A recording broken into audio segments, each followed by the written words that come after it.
नमस्कार दोस्तों, horror tales इन हिंदी में स्वागत है आपका। दोस्तों, आपको हमारे इस चैनल पर सुनने को मिलती है भूत, प्रेत, पिशाच की सच्ची और डरावनी कहानियाँ। दोस्तों, अगर आपने भी अभी तक हमारे इस चैनल को सब्सक्राइब नहीं किया है तो सब्सक्राइब कर दीजिएगा, क्योंकि हम आपके लिए हर रोज एक नई डरावनी कहानी लेके आते हैं। तो चलिए और करते हैं शुरू एक और नई बेहद दर्दनाक और खतरनाक कहानी की शुरुआत। दोस्तों, ये कहानी है कंचनपुर गांव की। दोस्तों, इस गांव के बाहर एक पीपल का पेड़ था जो सदियों से वहीं खड़ा था। गांव के लोगों का मानना था कि इस पेड़ में बुरी आत्माओं का वास है। लोग कहते थे कि यह पेड़ दिन में जितना शांत दिखता है, रात में उतना ही भयानक हो जाता था। गांव के बच्चे कभी इस पेड़ के पास खेलने नहीं जाते थे और बूढ़े लोग हमेशा इस पेड़ से दूर रहने की सलाह देते थे। इस पेड़ के बारे में कई कहानियां प्रचलित थी, लेकिन सबसे डरावनी कहानी थी रत्ना की। रत्ना गांव की एक जवान लड़की थी जिसकी शादी गांव के ही एक नौजवान से होने वाली थी। लेकिन शादी से कुछ ही दिन पहले रत्ना अचानक गायब हो गई। गांव के लोग उसे चारों तरफ ढूंढते रहे, लेकिन उसकी कहीं कोई पता नहीं चला।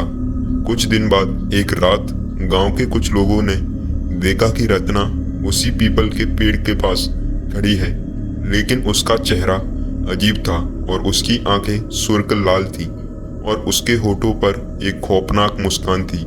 गांव के लोगों ने डर के मारे उसे पुकारा, लेकिन अगली सुबह रत्ना का शरीर पेड़ के नीचे पड़ा मिला।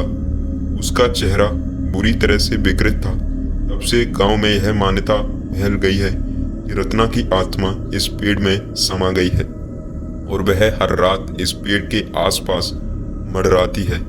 गांव में एक बुजुर्ग पंडित रहते थे जिन्होंने बताया कि इस पेड़ के नीचे एक बहुत पुरानी समाधि है। उन्होंने कहा कि बहुत साल पहले यहाँ एक तांत्रिक का बसेरा था जो अपनी तंत्र मंत्र की विद्या से लोगों को भयानक किस्सों को सुनाता था और उन्हें अपने जाल में फंसाकर यहीं पर मार देता था। गांव के लोगों ने मिलकर एक दिन उस तांत्रिक को मार डाला और उसकी लाश को इसी पेड़ के नीचे दफन कर दिया। तब से यह पेड़ श्रापित हो गया और इसमें बुरी आत्माओं का वास हो गया है। एक दिन गांव में एक नया परिवार आया और इस परिवार के मुखिया का नाम मोहन था। मोहन एक तर्कशील आदमी था और उसने गांव के लोगों की बातों पर विश्वास नहीं किया था। गांव के लोगों ने उसे बहुत समझाने की कोशिश की थी कि आप अपने परिवार से कह देना कि उस पेड़ के पास नहीं जाए। अगर जाओगे तो आपके साथ बहुत बुरा हादसा होगा। लेकिन उसने उनकी बातों पर ध्यान नहीं दिया और उसने ठान लिया कि वह इस पेड़ के रहस्य का पता लगाएगा। गांव वालों ने उसे बहुत समझाया, लेकिन मोहन नहीं माना। उसने रात को पेड़ के पास जाने का फैसला किया। रात का समय था और गांव में सन्नाटा पसरा हुआ था। मोहन एक लैंप लेकर पेड़ के पास पहुंचा। जैसे ही वह पेड़ के पास पहुंचा, उसे अजीब सी आवाज सुनाई देने लगी। हवा अचानक तेज हो गई और पेड़ की शाखाएं अजीब सी हिलने लगी। मोहन ने पेड़ के चारों ओर घूमकर देखा, लेकिन उसे कुछ नहीं नजर आ रहा था। वह वापस जाने ही वाला था कि अचानक उसकी नजर पेड़ के तने पर पड़ी। पेड़ के तने पर एक चेहरा उभर रहा था, जैसे कोई उसकी ओर घूर रहा हो। वह चेहरा धीरे धीरे और भी बड़ा होने लगा और मोहन को महसूस हुआ कि वह चेहरा रत्ना का था, जो उस लड़की की आत्मा थी जो उस पेड़ के पास ही मर गई थी। अचानक महज चेहरा जोर जोर से हंसने लगा। मोहन का दिल अब तेजी से धड़कने लगा, लेकिन उसने हिम्मत नहीं हारी। उसने लैंप को उस चेहरे के पास ले जाकर देखा और उसे ही लैंप की रोशनी चेहरे पर पड़ी। वह चेहरा गायब हो गया। मोहन ने सोचा कि यह उसकी आंखों का धोखा भी हो सकता है और वह वापस मुड़ने ही वाला था कि अचानक उसने एक ठंडी हवा का झोंका महसूस किया।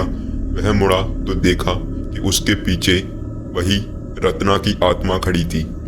उस आत्मा की आंखें सुर्ख लाल थी और वह धीरे धीरे मोहन की ओर बढ़ने लगी। मोहन ने जैसे ही लैंप की रोशनी उस आत्मा पर डाली और वो आत्मा गायब हो गई। वह घबराकर पीछे हटने लगा, लेकिन तभी उसके पैरों के नीचे की जमीन फिसल गई और वह पेड़ के पास गिर पड़ा। गिरते ही उसे पेड़ की जड़ों से आवाजें आने लगी, जैसे कोई उसे बुला रहा हो। उसमें से आवाज आ रही थी, मोहन, मोहन।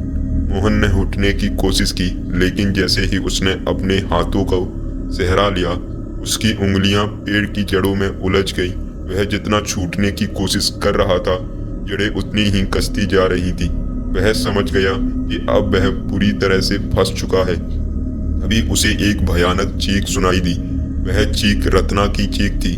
मोहन ने चारों ओर देखा, लेकिन उसे कुछ नहीं दिखाई दिया। चीखें तेज होती गईं और मोहन का दिल दहशत से भर गया। उसने जोर से चिल्लाया, लेकिन उसकी आवाज जैसे हवा में घुल कर रह गई हो। अचानक उसे लगा कि कोई उसकी गर्दन पर हाथ रख रहा है।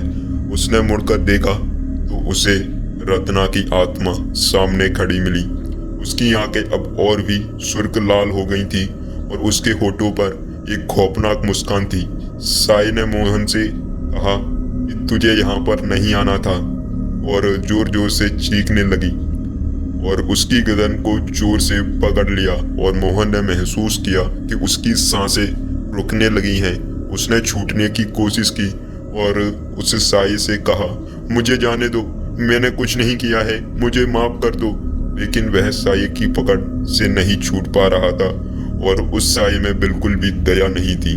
उसकी आंखें इतनी भयानक दिख रही थी कि मानो आज मोहन का आखिरी दिन हो।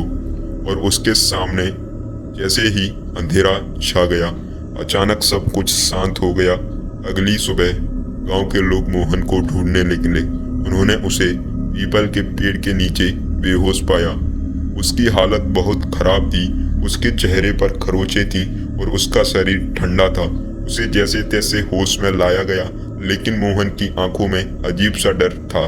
वह कुछ भी बोलने की स्थिति में नहीं था और उसकी हालत देखकर गांव वालों को यकीन हो गया कि मोहन ने कुछ ऐसा देखा है जो वह कभी नहीं भूल सकता।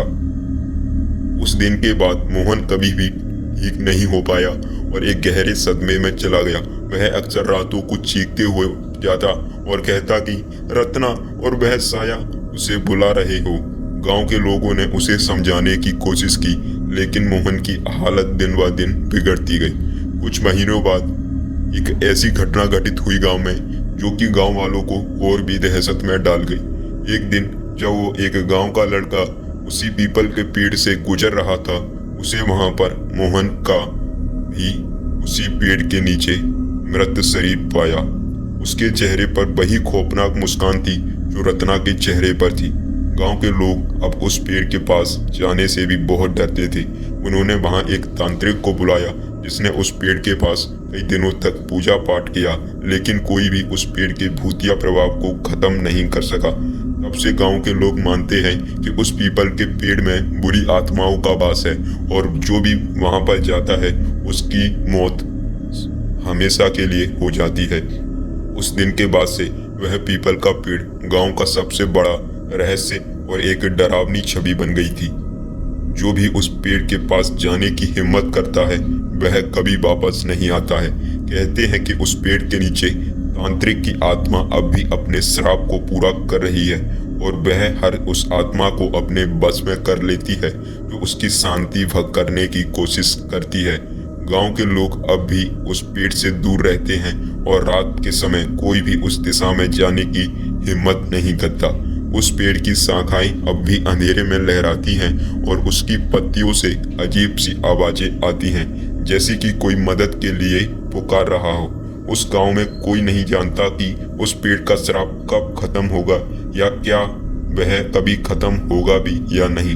लेकिन एक बात तय है, वहां पर जो मोहन के साथ और जो लड़की के साथ हसन हुआ, उसे सुनने और देखने के बाद गांव में हमेशा के लिए एक पीपल के पेड़ का डर छा गया और अब कभी भी गांव के लोग उस पीपल के पेड़ के पास जाना तो छोड़ो, उसे देखना भी पसंद नहीं करते हैं और कई सारे लोग तो उस पेड़ के वजह से गांव को छोड़कर चले गए।